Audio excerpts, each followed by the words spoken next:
artists, we got writers, we got music makers. And next up, we gotta join the conversation, your truth. We got my man, met him briefly at the Producers Cafe. He got a serious track record that I had to research on. You know what I mean? He got some credits under his belt. My man Lester London is in the building. What's going on? For all the listeners out there, let's run through it, man. Let's just run through it. How you get started, accomplishments, just run it down. I got started at the age 10. The age 10 years old.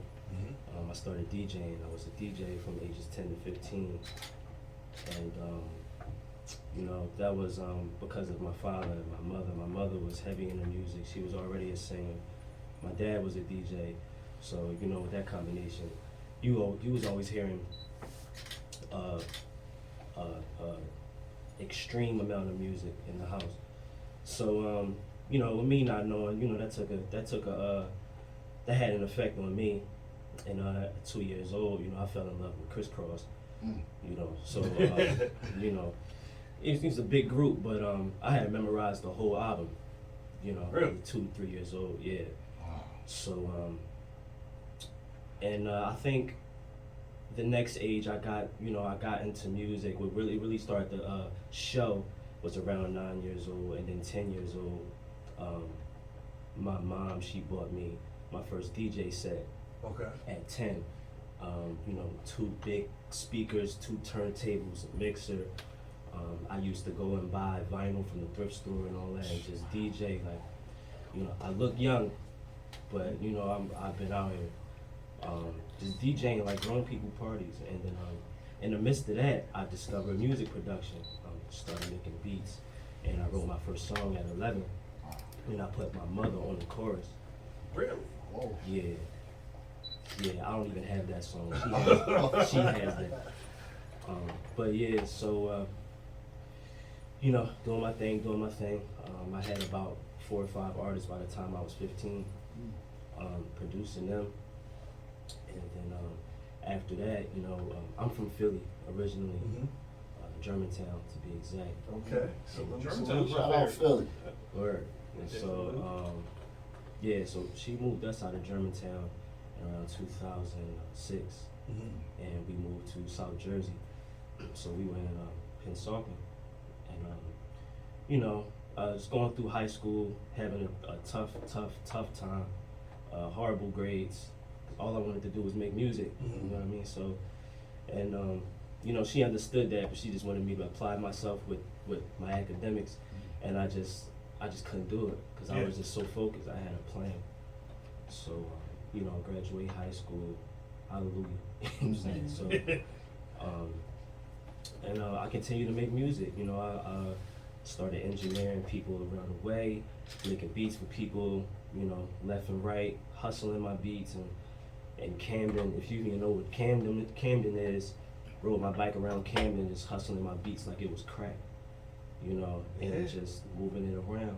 And 21, I made my first full-length album, and it led me to a record deal. So I took that record deal, and you know, I just tried to do everything I could with it. I got signed to Jerry Wonder, who is the first cousin of Wyclef Jean. So that whole Fugees family I was a part of for a while, and it was beautiful because we had grew up listening to the score.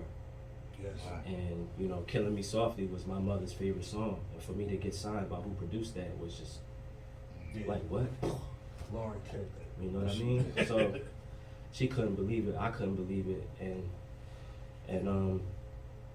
it was such a crucial time being in that deal because a couple years prior to that, in 2009, I lost my father. And thank you. And you know, it's an uphill struggle, but we always get through it. He was my manager, actually, and the day that he died, we had a meeting with Tommy Boy Records that I couldn't even go to. So you know, just dealing with that throughout the whole deal, becoming a man, trying to be the best artist I can, and being in this new world of millionaires. how do you operate? It's Right, difficult. right. Especially without a playbook, because nobody tells you how Nobody. to do I that. don't know what I'm doing. Like I'm just making music, and I know I'm trying to get my mother to a better place. You know what I'm saying, and myself to a better place. I'm just operating. I'm just figuring it out. You know. So you know, it's a lot of things that came with that time. A lot of lessons, a lot of people that I met. I got to work with some of my favorite artists, Busta Rhymes, Raekwon, Joey Badass. Another one. And he's young too. Yeah. That boy is fire. Yeah, he's crazy. He's crazy. We got 2 songs in the vault that I don't know if the world will ever hear, but they exist. Okay. They exist. Who else, man? Miguel. Nice. Melissa Etheridge. I did some country stuff that I don't know if the world was going to hear, but I did it. Man, that's different. But you know what though? Once the songs are done, regardless as to when they come out, They here. they're here. Right. Facts. And I really believe in that strongly. A lot of other people I got to rub elbows with and work with, and talk to, have conversations with. Sometimes I didn't even work with people. I just had conversations. I like to pick brains. I'm a fan of wisdom. So I like Right, to sit down, right. talk to people, and just see what they. Because once again, I'm figuring it out still. Even still, at this age, I'm still figuring things out. You know, I hold wise individuals highly, and I hold wisdom highly. Yeah. And I feel like it's important in life to have mentors, plural. You know, because without them, you can really go left. You know? Information is Yeah. everything. Everything. So I'm on a constant search for information. You know, even to this day. In 2017, I left my record deal. It just really wasn't anything moving. You know, I was getting relationships, which was important. You just said that, and I believe in it highly. I was getting relationships, getting experience, getting information, but the career wasn't going the way that I was seeing it going. It wasn't really anything happening as far as like my financial situation. Nothing was happening. Not that that's the end all be all, but I gotta eat at the end of the day. Yeah. I can't be around a bunch of millionaires with $2 in my pocket in New York like this. Yeah. It's not gonna work. I got a question. One question real quick. Go ahead. Okay, well, when you were talking about you walked away from your contract, Mhm. now there was a time, no matter how much the company was or wasn't investing in artists, they would not let an artist go even if they weren't Right. doing any substantial work with them. How easy was it for you to get out that country? Because, like I said, artists it's easy to get in, Yeah. but it's hard to get out. Right. So, I think most of the difficulty on my part was, okay, because Jerry Wonder was more than just a label owner to me. He was one of my mentors, and he was a father figure to me. I looked up to him, and we had a father-son relationship. I was on the right side of this guy. You know what I'm saying? Okay, so A you lot say of the time. the So- great relationship made it easier for you to transition out. Yeah, so it was like the difficult for me came from wanting to part from him, or having to part from him. That was the difficult thing for me. But when it came, you know, I had to muster up the courage to have the meeting with him. You know, I went with my mother and somebody who was supposed to be my management at the time. You know, we go to the meetings, I put a turtleneck on and all that. You know what I'm saying? And just try to be as business minded as I could. But in this meeting, I didn't have to be business minded. I just had to muster up the courage to say the words, I think we should go separate ways. Yeah. And it was difficult. But he understood, and he was like, look, I know you want to do something. Yeah. And you know, it's like, yeah, no, I am, and I strive to, and I aspire to, but I just feel like it come a point in every man's life, you gotta make a. He probably was ready for that Yeah. already. He Yeah. probably seen it coming, like, you know what I'm saying? 7 years, man. So I think he's seen the growth, and I seen the growth in myself. I seen me changing as a person, and for the better. and it's like, yeah, I just gotta do this. So I did it, and wasn't pretty, wasn't pretty after that, man. You know, it's just I'm literally had to start from the bottom again. Yeah. By choice. Yeah. And it's Sometimes probably one of that's the greatest things that happened to me, though. Yeah, like I said, it's sometimes those blessings, they come to you. Right. And you don't look at them like that. You like, I got to, oh God. And hindsight is always 20/20. Right, right. So when you get to that spot, you're gonna look back and be like, that's why it happened the way that it happened. So I could be at this point in the future. Yeah. I'm grateful. I'm grateful for everything that I've been through. I'm grateful for everything that I didn't do, and everything that I'm about to do. I'm already grateful for it. It's, you know, I don't know. It's been a beautiful journey, and I don't know. You can't even plan this. It's just, I don't know. There's no words for it. But yeah, man. After that, I just had to build myself back up.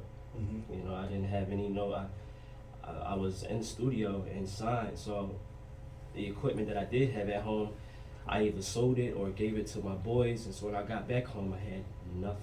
I didn't have anything. And I was always the guy that had it, you know, a microphone, a keyboard, something to make beats with. I didn't have anything. So after my deal, and I was like, all right, I gotta get a job. So I went and got a job at Sam Ash.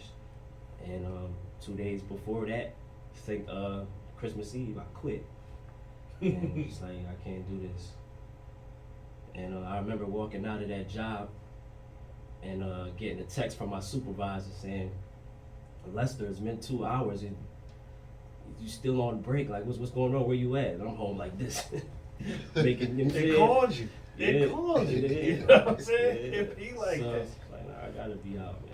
But after that, got a couple more jobs, you know, delivering mattresses and all types of, you know, a bunch of character building stuff. Yeah. And I was with it. I was down for it. I'm like I was on a path of self-discovery, character building. I just wanted to become a better person, a better musician, and I just wanted to be better. Period. So I put myself on that journey, and you know, around the same time, it's when started growing my locks and all that. So it's been crazy, and yeah. So I guess what happened after that? I don't know. I just started going crazy with the music again. Started doing shows again, and producing for people. And certain people would see me and was like, yo, what you doing? You should be such and such and da da da da da. It's like, yeah, I just was. I left it. Yeah. Some do it things, again, man, just all. Because that's what I had in my head. Eventually I'm gonna do it again. You know, but I'm just I'm down here real quick. I left something. Let me go back and get something. Well, you know what? You know what I'm saying? Before we continue the interview, I want to get to some of the songs. Because Yes. it's funny because when you said, I'm talking and I'm. Go ahead, Amy. Go you know ahead. what? It's funny because there was this part of the interview where you said you wouldn't know, and I got that song queued up. And matter of fact, I got it playing in the background so you can feel it subliminally. I guess that's why you said it. So let's get that song right now. Let's talk about the making of the song. And let's hear the song. Yeah, so you wouldn't know. It was one of those beats that I just happened to make in one of those days where I felt like making beats. And you know, you go through those days where you don't feel so confident, but you also got those other days that's like, you know what, I don't brag enough. You know what I'm saying? And it was like, you know, that's how I felt on that day making that record. And it was, and you know, I actually didn't even plan to write that. It just 90% of my songs just come when I feel it. You know, so it just came. And the hook is actually a freestyle. The chorus is a freestyle. And you know, I just basically felt like you literally wouldn't know what it takes to be me. I'm bragging on this, but you wouldn't really know what it takes to be me. Like, you probably couldn't survive it either. You know, so yeah, that's. Let's get into that. Let's get into that song. Let's get into because that. I got a couple of questions to ask you after the song. So here we go. Ready, Ava? For now 1.7. This is an exclusive Well, exclusive for us, because I don't know nobody else that got it. I got it. Right, right. You got it. All right.